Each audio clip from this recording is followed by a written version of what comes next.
तो हेलो मेरे प्यारे दोस्तों, एक बार फिर से स्वागत है आपका अपने YouTube चैनल में। तो दोस्तों, आज की इस क्लास में हम बात करेंगे रेलवे रिक्रूटमेंट 2024-25 के बारे में, जहां पे हम डिस्कस करेंगे NTPC, ALP, RRB, JE technicians से रिगार्डिंग इम्पोर्टेंट जीके जीएस के क्वेश्चंस के बारे में। आपको बता दें, जीके जीएस से रिलेटेड हमारा ये सेट नंबर 11 है। इससे पहले ऑलरेडी हम लोगों ने 10 सेट के बारे में डिस्कस कर चुके हैं। अगर आप हमारे चैनल पे नए हैं तो चैनल को कीजिए सब्सक्राइब, ताकि आपको लेटेस्ट अपडेट मिलता रहे और आप अपनी तैयारी को मजबूत बना सकें।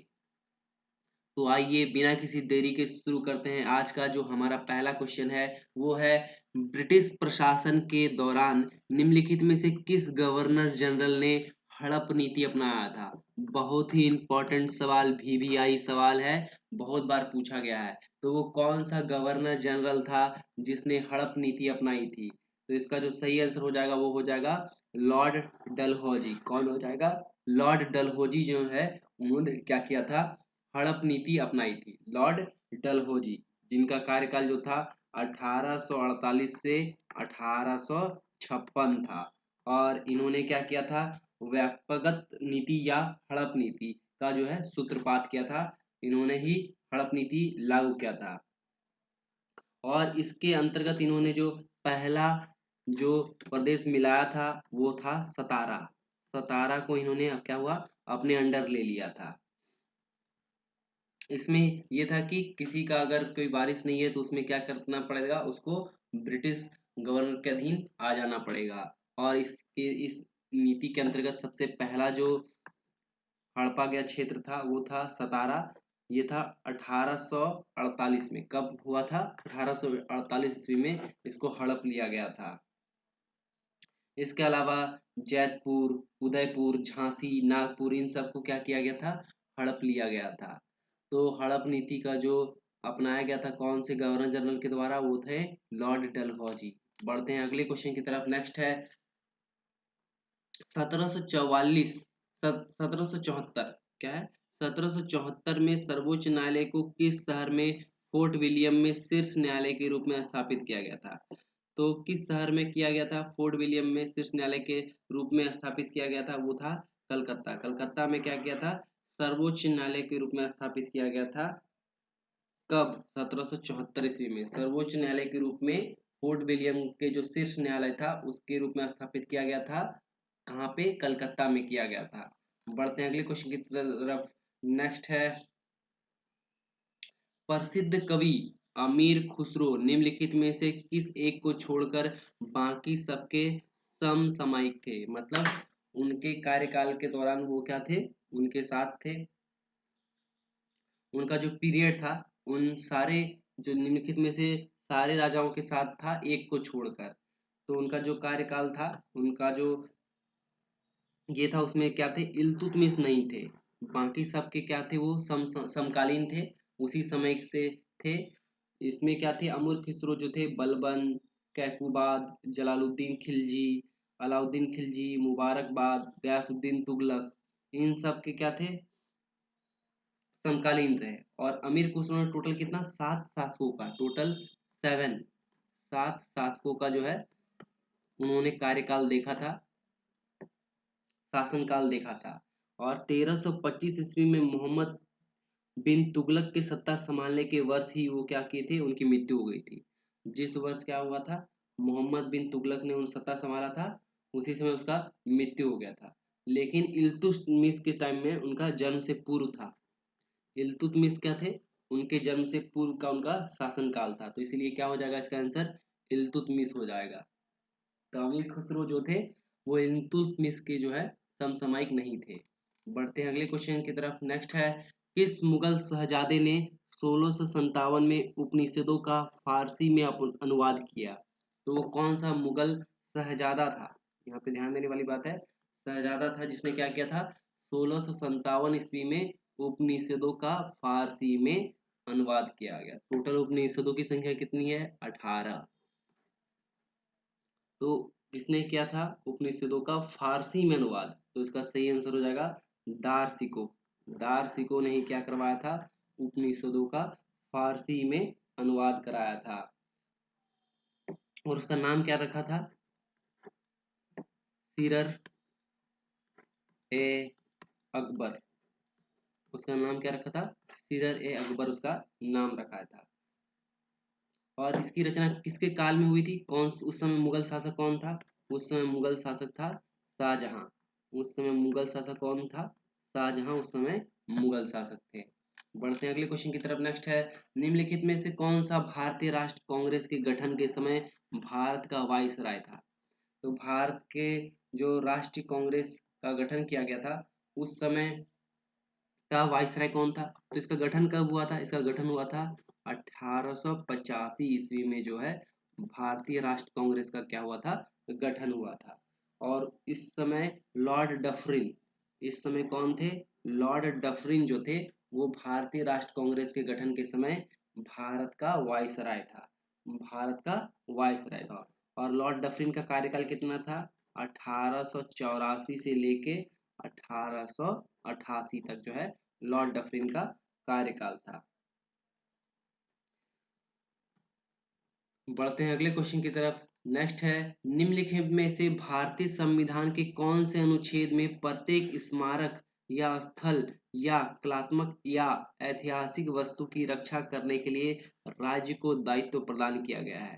तो संविधान के कौन से अनुच्छेद के द्वारा राज्य को जो है इन सारे ऐतिहासिक धरोहर स्थल जो है उनका जो है देखभाल करना, रख रखाव करने का दायित्व प्रदान किया गया है। तो सही आंसर हो जाएगा अनुच्छेद 49। अनुच्छेद 49 भारतीय संविधान के अनुच्छेद 49 के तहत क्या है, कोई भी स्मारक है, ऐतिहासिक वस्तु है, उसका जो दायित्व है वो राज्य को दिया गया है कि राज्य जो है उसका देखभाल करेंगे। अनुच्छेद 149 क्या बोलता है, यह नियंत्रक महालेखा परीक्षक के कर्तव्यों और शक्तियों का जो है डिस्क्रिप्शन देता है, उल्लेख करता है। नियंत्रक नियंत्रक और महालेखा परीक्षक, महालेखा परीक्षक का जो दायित्व है, जो कर्तव्य है, उसके बारे में अनुच्छेद 149 में दिया हुआ है। अनुच्छेद 351 क्या बोलता है, हिंदी भाषा के विकास से और निर्देश। अनुच्छेद 351 क्या बोलता है, हिंदी भाषा का विकास और निर्देश। ये है अनुच्छेद 351। अनुच्छेद 355 क्या बोलता है, बाह्य आक्रमण और आंतरिक अशांति से राज्य की संरक्षा करने का कर्तव्य जो है संघों को सौंपा गया है। मतलब अगर कोई इंटरनल डिस्टरबेंस होता है, आंतरिक अशांति होती है या बाहरी आक्रमण होता है, तो उस केस में क्या है, संघ का जो कर्तव्य है, मतलब केंद्र का जो कर्तव्य है, केंद्र का जो दायित्व है, केंद्र का जो ड्यूटी है, उसके बारे में जो बताता है वो अनुच्छेद 355 बताता है। बढ़ते हैं अगले क्वेश्चन की तरफ। नेक्स्ट है, भारत के संविधान का भाग 8 किससे संबंधित है। भारत का जो संविधान है उसका जो भाग 8 है वो संबंधित है, किससे संबंधित है, तो केंद्र शासित प्रदेशों से। किससे संबंधित है, केंद्र शासित प्रदेशों से संबंधित है। जबकि भाग जो 6 है वो क्या है, राज्य से। भाग 9 जो है ये क्या है, पंचायतों से। भाग 9 जो है पंचायतों से। और भाग 9A ये क्या है, नगर पालिका से संबंधित है। भाग 9 जो है, 9A जो है नगर पालिका से संबंधित है। राज्य कौन सा आ गया, भाग 4। राज्य कौन सा आ गया, पंचायत कौन सा आ गया, भाग 9। और नगर पालिका 9A। ठीक है। बढ़ते हैं अगले क्वेश्चन की तरफ। नेक्स्ट है, नाथुला दर्रा डैश में स्थित है, कहाँ स्थित है, नाथुला दर्रा स्थित है, कहाँ पे स्थित है, तो ये भारत में ही स्थित है। कहाँ पे स्थित है नाथुला दर्रा, भारत में। पूछा जाएगा आपसे क्वेश्चन, नाथुला दर्रा भारत के किस राज्य में स्थित है, तो उसका आंसर हो जाएगा सिक्किम। किस राज्य में स्थित है, सिक्किम में स्थित है। नाथुला दर्रा भारत के किस राज्य में स्थित है, तो सिक्किम में स्थित है। और ये क्या है, नाथुला दर्रा जो है चीन क्षेत्र में जो तिब्बत पठार आता है उसके चंबू घाटी में खुलता है। कहाँ पे खुलता है, भारत और चीन का ये व्यापारिक प्रमुख मार्ग भी है। कहाँ पे? चुम्बू घाटी में खुलता है, तिब्बत पठार की चुम्बू घाटी में इसका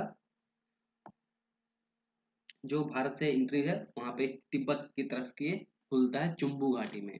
बढ़ते हैं अगले क्वेश्चन की तरफ। नेक्स्ट है वन्य जीव अपराध नियंत्रण ब्यूरो। कौन सा? वन्य जीव अपराध नियंत्रण ब्यूरो। पर्यावरण और वन जलवायु परिवर्तन मंत्रालय के तहत एक संवैधानिक बहुविषयक निकाय है। कौन किसकी बात हो रही है? वन्य जीव अपराध नियंत्रण ब्यूरो की बात कर रही है। ये क्या है, किसके अंडर आता है? ये आता है पर्यावरण वन और जलवायु परिवर्तन मंत्रालय के अंतर्गत जो है आता है। और ये क्या है, एक संवैधानिक बहुविषयक निकाय है। और इसका मुख्यालय पूछा गया है, इसका मुख्यालय कहाँ पे है? तो इसका मुख्यालय कहाँ पे है? नई दिल्ली में है। वन्य जीव अपराध नियंत्रण ब्यूरो का जो मुख्यालय है वो कहाँ पे स्थित है? नई दिल्ली में स्थित है। बढ़ते हैं आज के अंतिम सवाल की तरफ। आज का जो अंतिम सवाल है, पाक जल संधि किन दो देशों के बीच है? क्या पूछा गया है? पाक जल संधि जो है किन दो देशों के बीच है? सही आंसर है भारत और श्रीलंका के बीच। पाक जल संधि किन दो देशों के बीच स्थित है? भारत और श्रीलंका के बीच। और जो रॉबर्ट पार्क थे, कौन? रॉबर्ट पार्क जो थे उन्होंने क्या था इसका निर्धारण? पाक जल संधि जो है ये समुद्र में किसको किसको जोड़ता है? भारत और श्रीलंका को जोड़ता है, इन दोनों देशों के बीच स्थित है। और इसका जो निर्धारण किया था वो रॉबर्ट पार्क ने किया था, और उन्हीं के नाम पर क्या किया गया है, इसका नाम पाक जल संधि रखा गया।